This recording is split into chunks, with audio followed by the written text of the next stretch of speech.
Krishna Krishna Krishna Krishna Krishna Krishna Krishna Hey Krishna Krishna Krishna Krishna Krishna Krishna Krishna Hey Krishna Krishna Krishna Krishna Krishna Krishna Rakshamam Krishna Krishna Krishna Krishna Krishna Krishna Pahimam Rama Raghava Rama Raghava Rama Raghava Rakshamam Krishna Keshava Krishna Keshava Krishna Keshava Pahimam.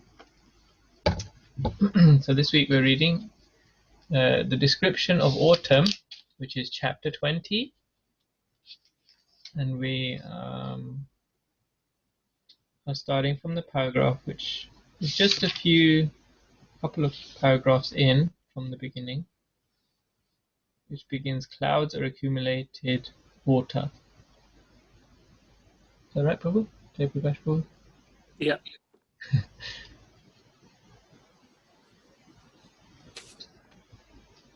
Okay. And at the end we'll chant one round of japa, as we have been doing recently. So do you have your japa beads to hand? Alright. So I trust everyone's ready. I'll hand over to Jai Prakash Prabhu to begin. Hare Krishna. Clouds are accumulated water drawn from the land by the sunshine. Continually for 8 months, the sun evaporates all kinds of water from the surface of the globe. And this water is accumulated in the shape of clouds, which are distributed as water when there is need. Similarly, a government exacts various taxes from the citizens, such as income tax, sales tax, and the citizens are able to pay by their different material activities, agriculture, trade, industry, and so on. This taxation is compared to the sun's drawing water from the earth. When there is again need of water on the surface of the globe, the same sunshine converts the water into clouds and distributes it all over the globe. Similarly, the taxes collected by the government must be distributed to the people again, as educational work, public work, sanitation work, etc. This is very essential for a good government. The government should not simply exact taxes for useless squandering. The tax collection should be utilized for the public welfare of the state. Okay. So, this chapter, the descriptions of autumn, it gives a description of autumn in the Vrindavan. Specifically, it's called the monsoon season because in Vrindavan there are 6 seasons, not 4. So this is a description of that rainy season, monsoon. And it's a very beautiful section of the Krishna book because it's full of analogies. Okay, so these analogies are a very nice way to understand philosophical points by understanding nature, because there's so much to learn from nature. So these points are being brought out, these comparisons or analogies, comparison between nature and social life and other aspects. So here's a comparison between the formation of clouds and the government taxing system, isn't it? Did everyone catch that? Yeah. So we can have some short discussions as we go through each of these paragraphs. So please read attentively. Okay. So a comparison here is between the clouds and the text. So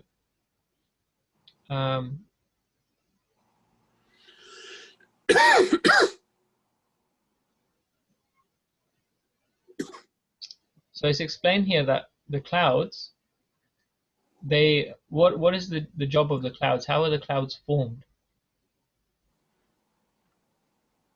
Just opening up for discussion.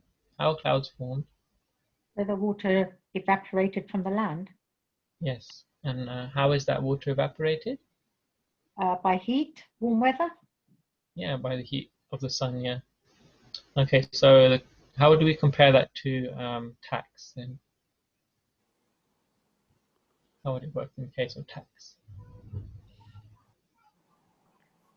The government are the clouds and they're drawing the money from the population. Government are the clouds. Okay. Anyone else have another opinion? Does that sound right to everybody?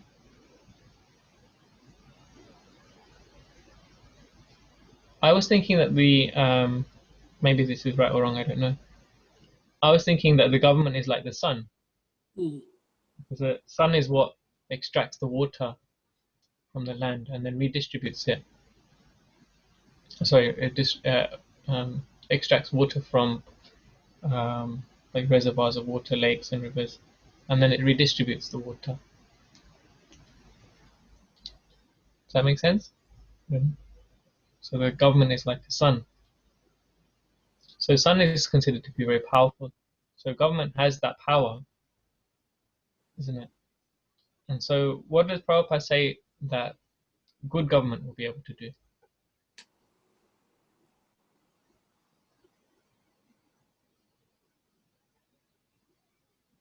Redistribute the taxes to the needy in various forms of education, health,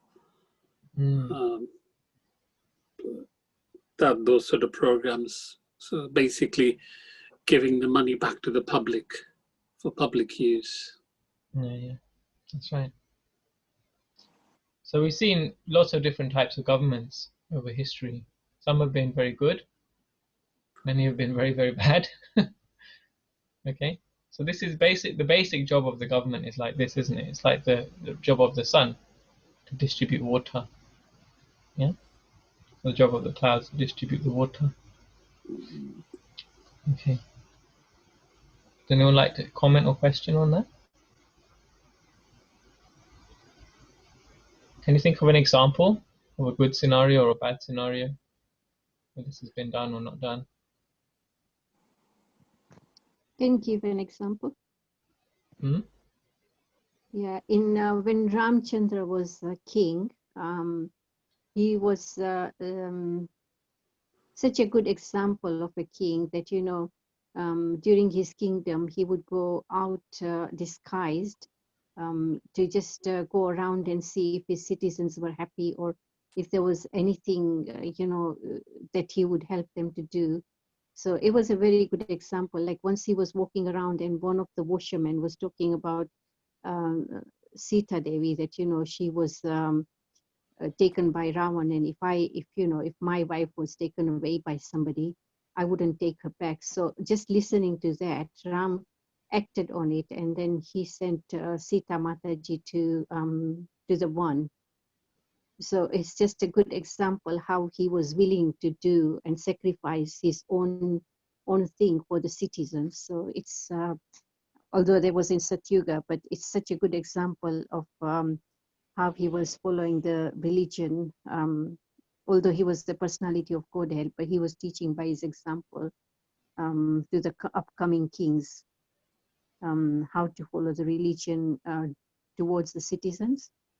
Mm. Yeah, so he personally dealt with situations. He would go out to the people and himself.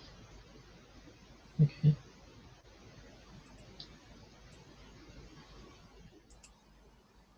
Okay, we can continue from here. Lanisha, would you like to read? Okay, Brahma. During the rainy season, there are strong winds blustering all over the country and carrying clouds from one place to another to distribute life-giving water to the needy living entities. Water is urgently needed after the summer season, and thus the clouds are just like a rich man who, in times of need, distributes his money, even to the point of exhausting his whole treasury. So the clouds exhaust themselves by distributing water all over the surface of the globe. Okay, so what are the clouds being compared to now? A rich man. A rich man who is a little bit more. A rich man who gives his money to the needy people. Yeah. Yeah, so like a very charitable person, a rich person. Yeah. So again, we see like a lot of examples of this in the world, isn't it? I just did a quick bit of research before the session started, and there was one that was just looking at like who gives the most. There's a lot of like rich lists, isn't there? Every year, I think every January or so, they publish who is the richest people in the world. You know? But there's also a list of who is the most charitable as well. And I was amazed there was someone. I don't know if you've heard of the AOL, that company that used to be AOL. You know, it was like an internet company. Maybe some of you have heard of it. And the person who was behind that, I don't remember the name when I was doing the research now.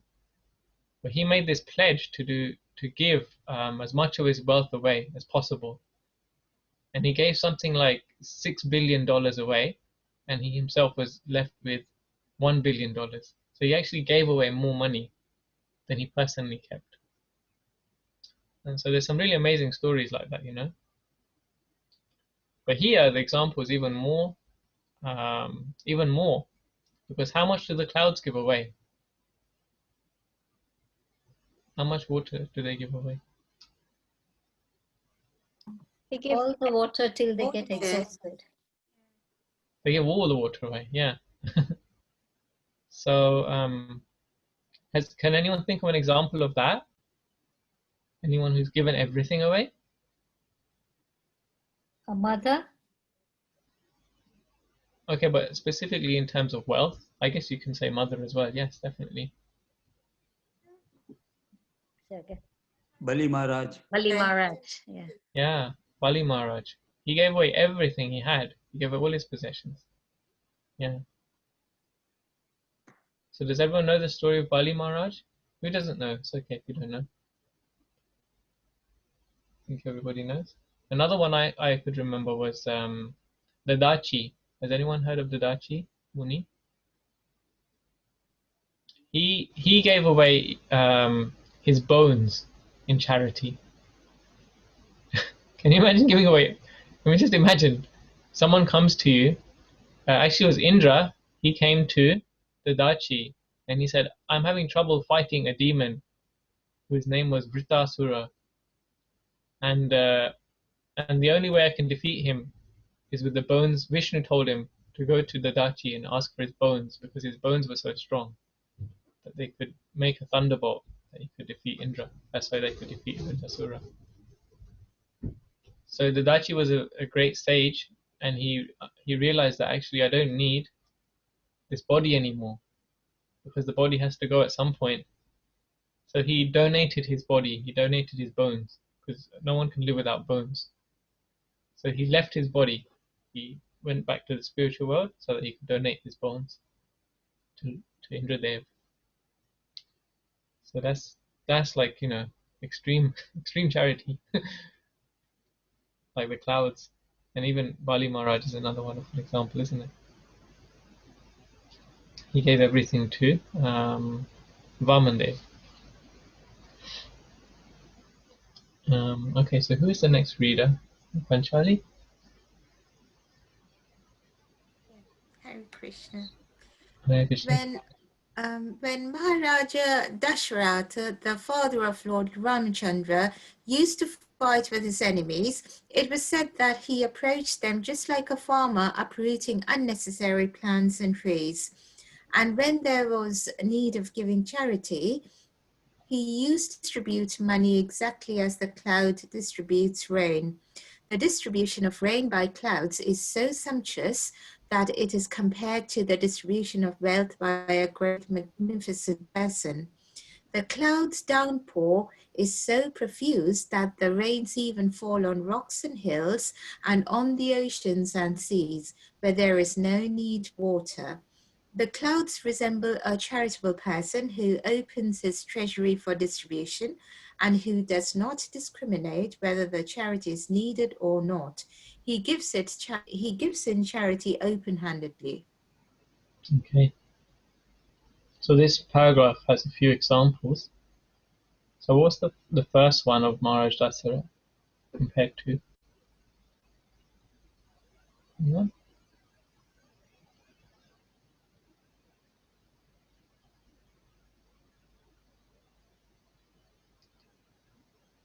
Approach them like a farmer. Sorry, I didn't get to hear your question, Prabhu. So that was the first analogy in this paragraph. I think you said it, just didn't hear it fully. So he he approached people. He approached them like a farmer, uprooting unnecessary plants and trees. That's how he approached his enemies, just uprooting, just as farmers uproot plants and trees. So has anyone done weeding before? Uprooting unwanted plants and trees. Huh? Hard work, isn't it? Yeah, the weeds, they keep coming back. So this was like Maharaj Dasarath is compared to Maharaj Dasarath. Because even though he was so magnanimous, such a great personality, such a giving person, still enemies would come. And he would be able to uproot them. He would be able to, defeat them. So he's compared to a farmer in that way.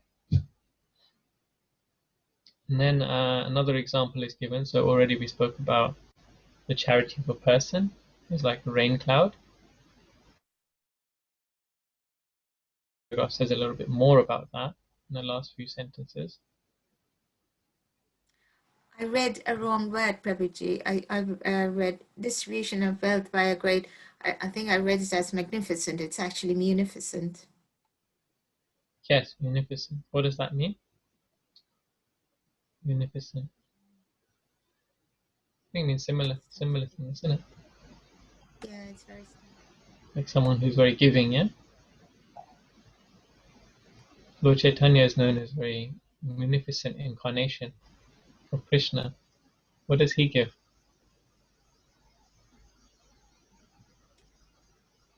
Harinam. Love. He gives the Harinam, yeah, he gives the holy name. But the holy name has always been there. You can even trace back stories to the time of I don't know, like Ajamil, from previous ages they had the holy name. But what else does he give with the holy name? His mercy. Mercy, yeah, that's right. So he's very munificent because as the prayer goes, Namo Maha Vadanyaya, that I offer my obeisances to the greatly munificent personality, Namo Maha Vadanyaya, Krishna Prema Pradayate, who gives Krishna Prema, he gives love of God, he gives it very freely because he's Krishna himself. He can give it. He can give himself. So he's giving himself again, just like the previous examples. So he gives himself to everyone because he's very merciful.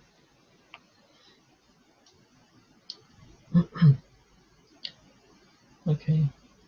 So shall we go to the next paragraph? Is there any other comments or questions? This is going to be a very interactive session. You may have noticed. Chanting holy name, you become joyful. Yes. Okay. And also that attracts common people as well. Yes, so there's a statement that Chaitanya Mahaprabhu makes. It just reminded me that Chaitanya Mahaprabhu says that I've got so many fruits of Krishna Prem to give. I'm like a farmer who's had a huge harvest of fruits, and I've only got 2 hands. So I need many people to help me to distribute these fruits of love of God. So he says that you eat the fruit yourself, and you give fruits to others as well. So Chaitanya Mahaprabhu is engaging us in the service of being magnanimous, or being munificent, being merciful. So it's called take Krishna and give Krishna. Yes. Even Prabhupada said that Krishna took everything from me with 2 hands.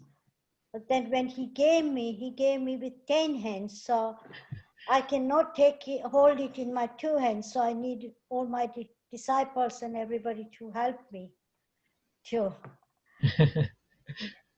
That's amazing, yeah. Yeah. Krishna took with 2 hands. Because we can see in the life of Prabhupada, even in his greatness, he was reluctant to become a sannyasi and travel. And his spiritual master came in his dream 3 times. I believe it was 3 times. Bhaktisiddhanta told him that you go and preach, go and give Krishna consciousness to everyone in the world. So with 2 hands, Krishna was taking. But then when Prabhupada did that, then Krishna gave and gave and gave. Isn't it? When the Hare Krishna movement started, in Tompkins Square Park, Srila Prabhupada was sitting with a pair of kartals, just 2 kartals sitting there chanting Hare Krishna. With barely any food to eat, Krishna came and gave him so much. He gave him 108 temples around the world. Who could imagine? Miraculous story. Thank you, Mataji. And now it's about 750. Wow, really? Yep. Amazing.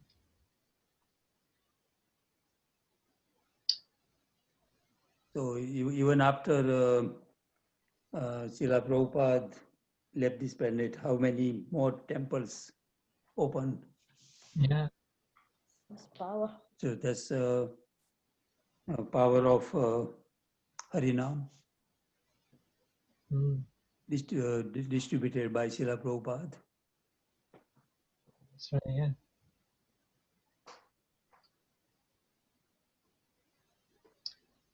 Okay, so we can move on to the next one then. So the next reader will be Sashi. Hare Krishna. Before the rainfall, the whole surface of the globe becomes almost depleted of all kinds of energies and appears very lean. After the rainfall, the whole surface of the earth becomes green with vegetation and appears to be very healthy and strong. Here, a comparison is made to the person undergoing austerities for fulfillment of a material desire. The flourishing condition of the earth after the rainy season is compared to the fulfillment of material desires. Sometimes, when a country is Subjugated.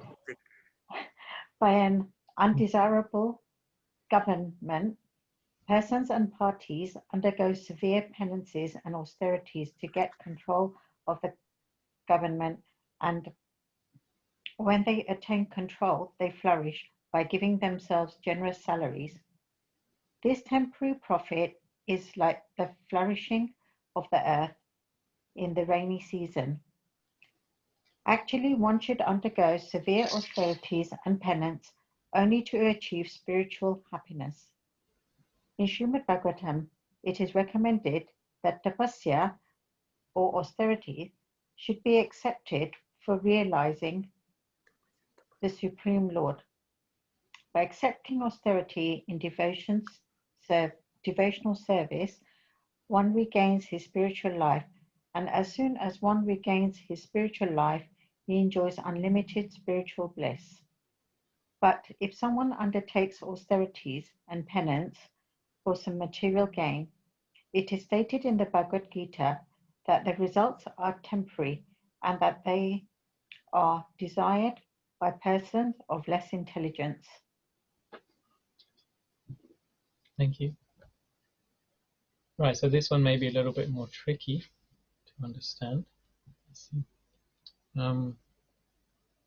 So what's the comparison being made here? Did anyone catch that?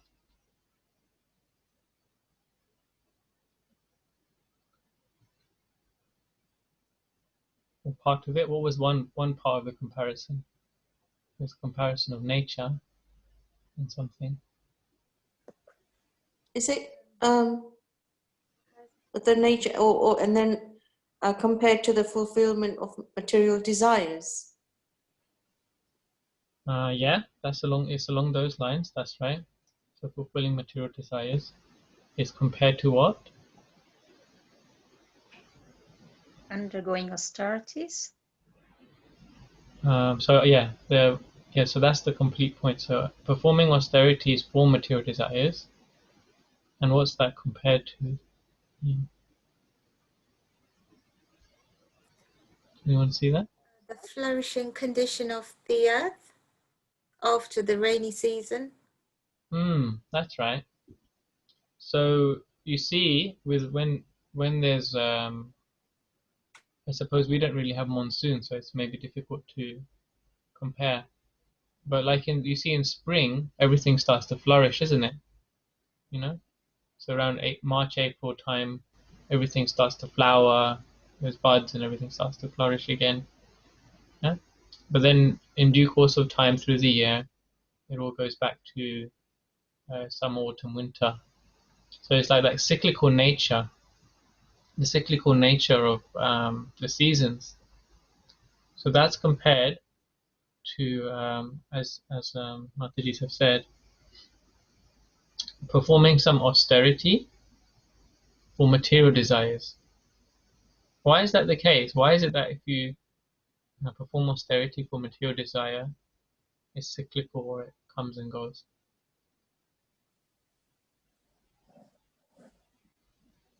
Because you're doing it for yourself. You're not doing it for the love of God. You're doing it selfishly. Yes. Okay. That's right. And so then why does it not stay? Because Prabhupada says it's temporary profit, isn't it? So why is that the case? And then Prabhupada goes on to say that whereas if we do austerity and devotional service, then we enjoy unlimited spiritual bliss. So why is there that distinction made between doing austerity for material gain and doing austerity for spiritual gain? Why is there a difference? Why? It could be completely wrong, Prabhuji. So I can think of two things. One is because our natural constitution is in the spiritual world, so everything up there is the permanent thing, whereas we are in the material world.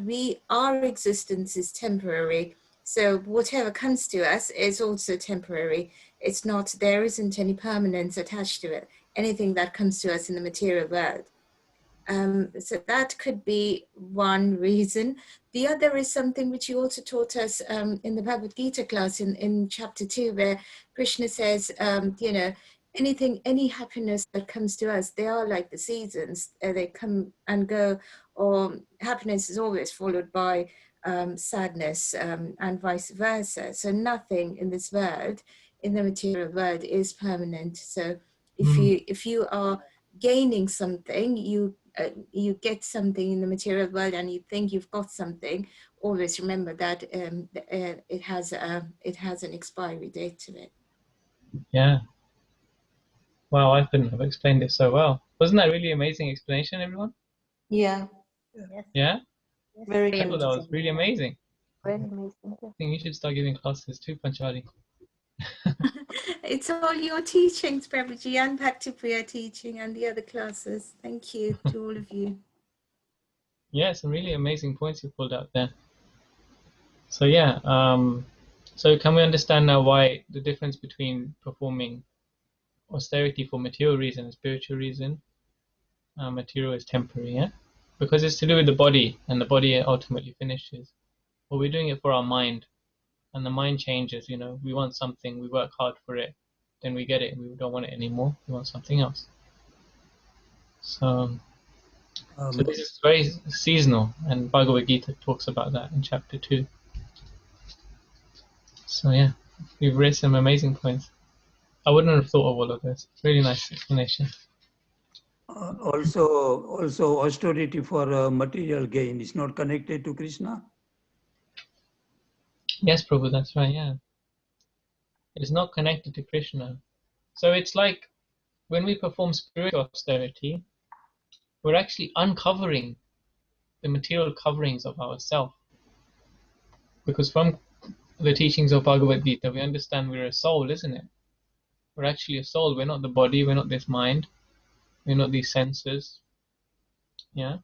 So when we do some spiritual austerity, we're actually becoming more self-realized. We're actually slowly uncovering who am I? What is my relationship with Krishna eternally? We're uncovering all of that. But when we do material austerity, we're thinking that I am this body. We think on the false ego level, and we're just fueling that more and more. It's like going in the opposite direction. So anything not connected to Krishna is, that's all temporary. Yeah, very much. I also just wanted to discuss briefly, because I was just hearing a talk today and it just kind of touched on one of the points here. Prabhupada, and this is something I never even knew or noticed much myself. Prabhupada uses two terms called austerities and penances. Have you noticed reading Prabhupada's books, Prabhupada puts them often together? Austerities and penances, he says. Now, I never knew what the difference was until today. I just heard in the class the difference between them. Would you like to hear about that? Yes. Yeah? Okay. So I just found this out today. I found it quite interesting because I didn't know. So when Prabhupada refers to austerities, the term austerity actually means when you're taking up a particular hardship or undertaking particular suffering because you desire something which is better for you. It's an austerity. Yeah? Like you're doing something, you're kind of removing something from your life, something negative from your life so you can attain something positive. Yeah? It has that motion. Whereas penance is something you would do to rectify some mistake you've made. So you've done something like if you've done something which is like a sinful activity, you can counteract it by doing some penance. Yeah, does that make sense? So like we could think of maybe an example, of what's an austerity and what's a penance. And of course, both of these can be done for spiritual gain or for material gain. So an austerity can be done for material reason or for spiritual reason. Penance can be done for a spiritual reason or material reason also. Isn't that interesting? Yeah. So can you think of an example of someone who's done a penance, someone who's done something wrong, and they feel like I should rectify myself, do something spiritual?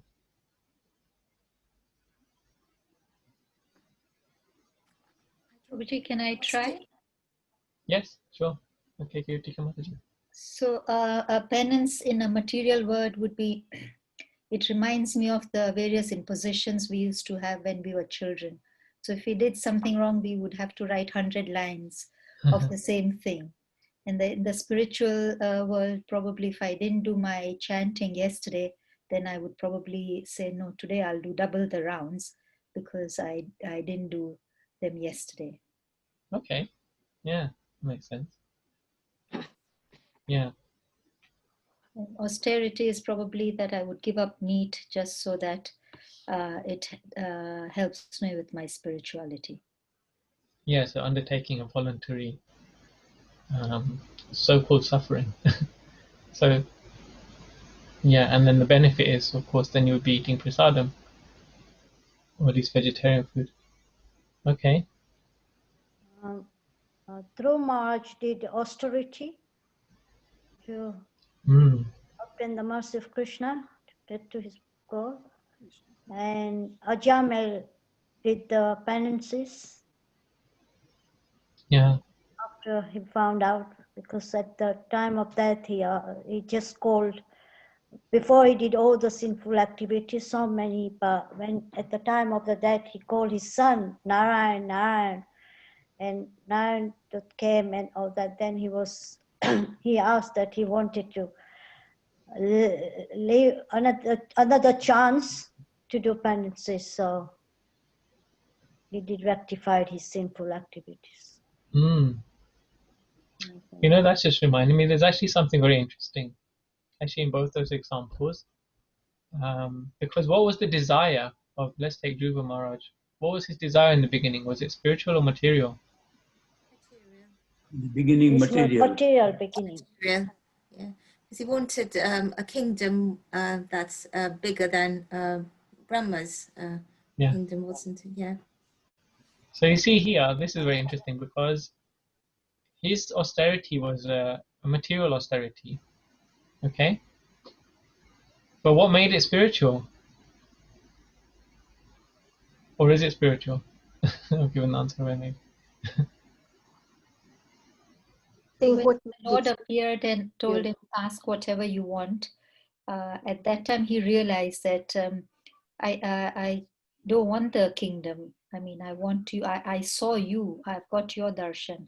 So that was the change. That he then became spiritual then. Yes. Yeah. Mom, were you gonna say something? Means he had a self-realization. He became self-realized, yeah? Become self-realized. Yeah. Got the taste of Krishna consciousness, I think. So he starts off with material desire, and then once it's like when they teach us, you chant with one round, and then you'll get the taste, and you yourself want to do more. And that's probably what happened to Dhruv Maharaj as well. He Higher taste, yeah. Yeah, he in fact said that what I've been asking for is like crushed glass when I could have really approached you for diamonds. So that was his comparison. So in this story, the significant thing is, even though he had a material desire, because he approached Krishna or Vishnu, then he got the benefit of, you know, performing a spiritual activity. It became spiritual because when he realized Vishnu, when he saw Vishnu, he realized him, then his desire changed, his heart changed. So this is the difference. So if we approach Krishna, then we can spiritualize our desire. Or Krishna can purify, we can say Krishna will purify our desire. If we are sincere and we're willing, Krishna guides us. There's a difference between approaching Krishna for austerity or penance and approaching, say, the devas or some powerful people. Yeah. Prabhuji, I have a question on penance, please. Okay. Can I ask? So the gatekeepers who turned into Ravana and then Hiranyakashipu, and they were given the choice of having seven birds of sages or 3 birds of demons. So was that penance, them being born as demons? Okay, so Jay and Vijay, they were the gatekeepers of Vaikuntha, and they were cursed, weren't they, by the 4 Kumaras. Yeah, this is how the story begins. So because they were cursed, and they were the gatekeepers of Vishnu, of Narayan himself, he came to their rescue. And so their curse was minimized. So they had that choice, they had that flexibility within the curse. So it wasn't so much of an austerity or penance that they willingly were doing, because austerity as a penance is something you would willingly do. Either because you realize that there's something higher I can attain, that's an austerity, or penance because you realize I've made some mistake and I should rectify. That's called penance. But in this case, they were actually cursed, so it's slightly different. But they had that option of how they could be cursed or how they would be cursed. Okay. Yeah, thank you. So should we go to the next paragraph then, Shamrani Mataji? Okay, yeah. Hare Krishna. Hare Krishna. During the rainy season, in the evening, there are many glowworms visible above the tops of trees, hither and thither, and they glitter just like lights. But the luminaries of the sky, the stars and the moons, are not visible. Similarly, in the age of Kali, persons who are atheists or miscreants become very prominently visible, whereas persons who are actually following the Vedic principles for spiritual emancipation are practically obscured. This age, Kali Yuga, is compared to the cloudy season of the living entities.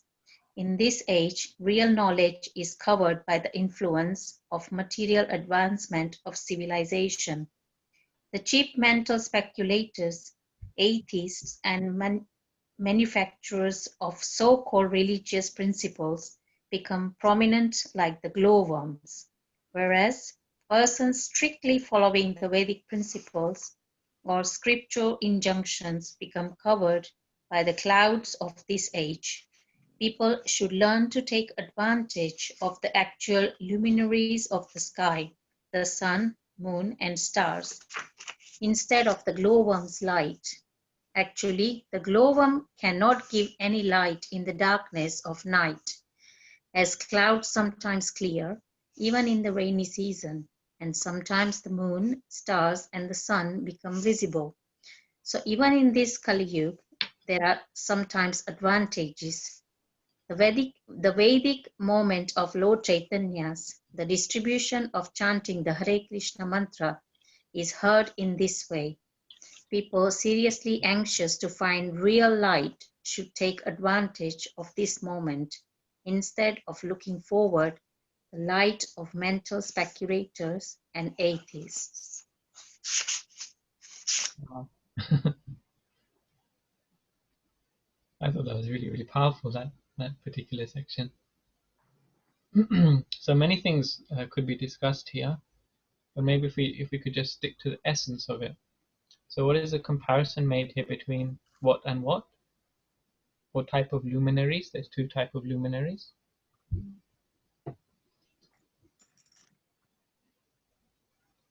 It is glowworms and Yes. the sun, moon, and the stars. Yes. So natural luminaries in the sky, so the sun, moon, stars, compared to glowworms. And glowworms, as it's indicated here, they don't actually produce light. They're just reflecting the light of the sun and moon. Sorry, the moon. Yes, and so and then what is that compared to? What are the luminaries? What are the luminaries in the sky, the sun and the moon, compared to?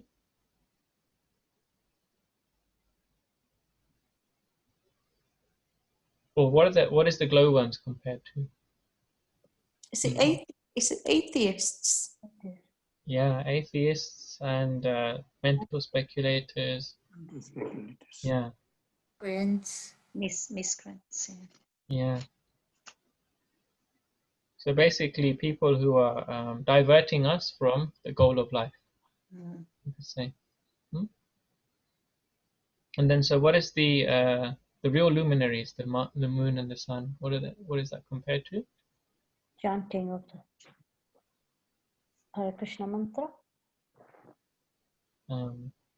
Yeah, that's mentioned. But who are the luminaries compared to? The devotees. Sorry. Yeah, I heard someone say pure devotees. Yeah, someone say. With the Vedic principle. Yeah, Vedic principles for spiritual persons who are actually following the Vedic principles. Yeah, that's right. Yeah, so there are people who are following Vedic principles in this day and age, but we don't see them. They're covered over, you know, like the sun and the moon. They get covered by clouds. And then what becomes visible in the Kali Yuga, what becomes prominent, what gets followed, you know, like celebrities and, you know, mental speculators, people who are diverting our attention from the goal of life. So they are like people are taking shelter of the glowworms, which are not actually, don't have any light really, you know. They just got a reflection of the spiritual world. So I just looked into this a little bit. I just thought, this is really amazing. I looked into how many of Srila Prabhupada's books have been sold. Does anyone know? Worldwide, what is the sale of Srila Prabhupada's books in the last 50 or so years? Can you guess? I wish I had a prize, you know, it's like Christmas time. Can give prizes. So imaginary prize. Can you guess how many books have been distributed all over the world? How many Prabhupada's books have been sold? 56 million? 56 million. Come on, it's a lot more than that. Good guess. Sold or distributed, Prabhu? Sorry? Sold or distributed? Yeah, let's say sold. Sold. How many have been sold? Total worldwide. Billion? I couldn't hear, sorry. A billion. A billion. Wow, that's very high. I don't think anyone has sold a billion books. Good guess. Okay, I'm one going 108 million. 108 million. That's very promising. Okay, do you want the answer?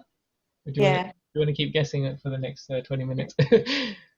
Okay, so I did a little bit of research, and I think it was 2 years ago or so, or 2 or 3 years ago, it was announced that BBT had announced 500 million sales of Srila Prabhupada's books worldwide. Wow. Yeah, in 80 or so languages. 500 million books, and of course it's gone up since then. Okay, so if you just take, let's say, I don't know, the most popular author in the world. Who's the most popular author in the world? Can anyone say? Have a guess. No prizes for this one.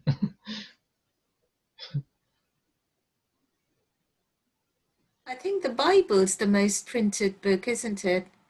Yeah, I'm talking about contemporary author though, just in modern times. J.K. Rowling? J.K. Rowling? That's J.K. right. Rowling? Yeah, J.K. Rowling. Okay, without using Google, how many books has J.K. Rowling sold? I had a look on Google just earlier today. So, how many? Shall I tell you? 500 million. Oh, wow. So you see, like, it's really amazing because, you know, according to these figures, these facts, they both sold the same number of books. But you see that the way the age of Kali is that it's like a cloud over Srila Prabhupada's great work. And something like, you know, these stories, these fairy stories of J.K. Rowling. Sorry, I don't mean to offend any fans. You know, super famous. You know, everybody's heard of the books, isn't it? Yeah, J.K. Rowling books. I don't know much about them. I don't know what was the series that J.K. Rowling wrote. Harry Potter. The Harry Potter, yeah. Okay, so I don't know much about Harry Potter, but so everybody's heard of Harry Potter practically, right? Yeah, probably just me who hasn't. But 500 million books. Wow. Yeah, and also Prabhupada 500 million books. So a really amazing comparison, and Prabhupada is putting it in here himself. That, you know, that these people are like, you know, there's many others also, many great authors who are named and famed all over the world, but Prabhupada has done an equal amount. And you know, but he never took any credit also for his work. So it's our business to broadcast the name of Srila Prabhupada, Sri Chaitanya Mahaprabhu, Sri Krishna, all over the world.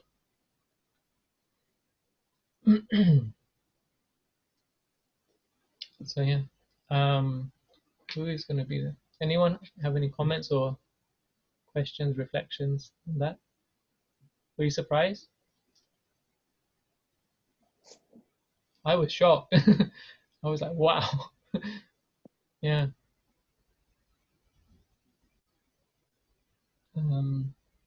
Who's the next reader now? Who did we just have? Shamrani Mataji read just now, isn't it? I've just read it. Shashi Mataji then? Next. After the first rainfall, when there is a thundering sound in the clouds, all the frogs begin to croak, like students suddenly engaged in reading their studies. Students are generally supported to rise early in the morning. They do not usually arise of their own accord. However, but only when there is a bell sounded in the temple or other spiritual institutions. By the order of the spiritual master, they immediately rise, and after finishing their morning duties, they sit down to study the Vedas or chant Vedic mantras. Everyone is sleeping in the darkness of Kali Yuga, but when there is a great Acharya, by his calling, only everyone takes to the study of the Vedas to acquire actual knowledge. Okay. So we just finished with the discussion on this paragraph. So what is the comparison being made here now? The frogs croaking are like students. Okay. And when do the frogs begin to croak? After the first rainfall. That's right. And what is the first rainfall compared to? Early rise in the morning. Okay, and what happens early in the morning? Students wake up early to. There's a bell sounded in the temple. That's right, yeah. Okay.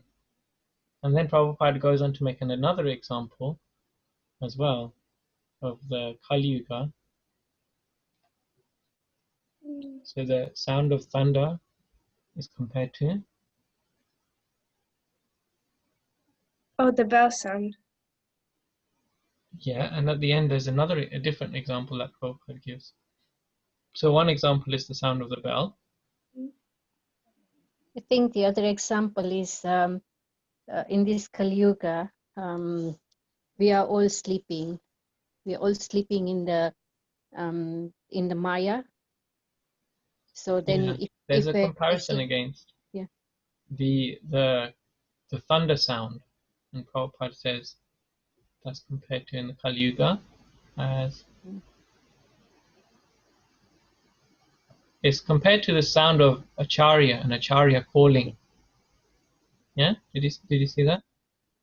Prabhupada compares the spiritual master calling in the early morning, or the sound of a bell calling, and that's compared to the calling of students, or the way that thunder calls the frogs to croak. So how can we relate to this in the modern context in our lives today?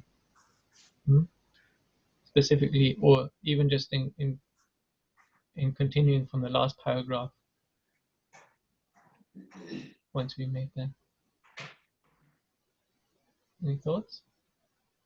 I think we can compare it in a way that we are all sleeping in the ledge of Maya, and until we see the mercy, until we come across the mercy of a pure devotee who is just waking us up, we are still sleeping. So until they ring the bell, which is like it's only the mercy of a pure devotee that we get awakened, and we start following the way, the scriptures, and it's when a great acharya, we come in association of a great acharya or a devotee. That's when we start awakening up ourselves spiritually. Okay. So how about just giving a kind of a more practical example of just our personal situation, or not personal, but just current We have situation. Mangala Arati to raise up Prabhu. Prabhupada used to tell his devotees to wake up, disciples to wake up for the Mangala Arati. Mm-hmm. Yeah, Prabhupada practically had followed the same footsteps, isn't it? That he would ask devotees to wake up for Mangalarti. Yeah. Which is at 4:30. So we all wake up at that time to do Mangalarati. Practically, I'm not doing it, but yeah. Okay. Yeah. So there's two good examples given there. So how the Acharya wakes us up from the sleeping condition of Kali, how we have to wake up from Mangalarti. In Mayapur, Prabhupada would have this. There's still there that bell. When they used to walk around the temple, they would do parikrama around the temple, and then as they would walk around, because you can walk around in India behind the altars, you actually would walk around, circumambulate the altar itself, just like we do with Tulsi Maharani. In India, you walk around the altar. And as you come around back to the front of the temple again, there was this bell in Mayapur. And they still have that bell and they ring it, because Prabhupada, when he used to walk around to the front again, he would ring the bell it's such a big, loud sound bell. And so devotees, they still do that today. They go back around and they ring that bell, and everybody's like really eager to get there and who's going to grab the bell first.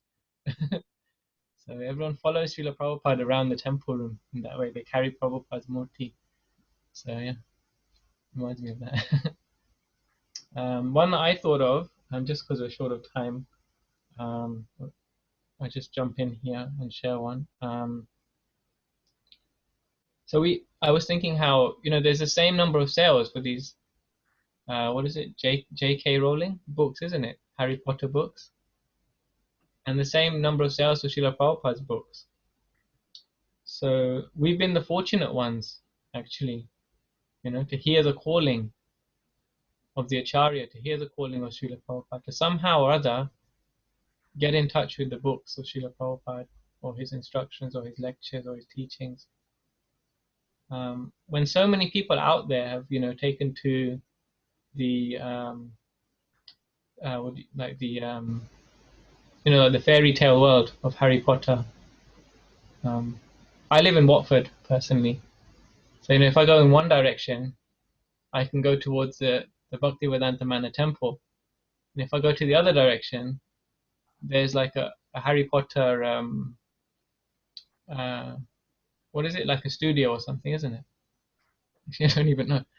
But a lot of people, they know Watford because of this Harry Potter studios in Watford. You go to the train station, and it's written all over the station, Harry Potter studios. So you see, we're very fortunate in that way. For us, Watford means Bhaktivedanta Manor, and it's Srila Prabhupada's house. He's awakening us in the house. So, any final comments or questions from anyone? We're finished. Did you like that discussion today? Yeah, very nice. Nice, thank you, Prabhu. Okay.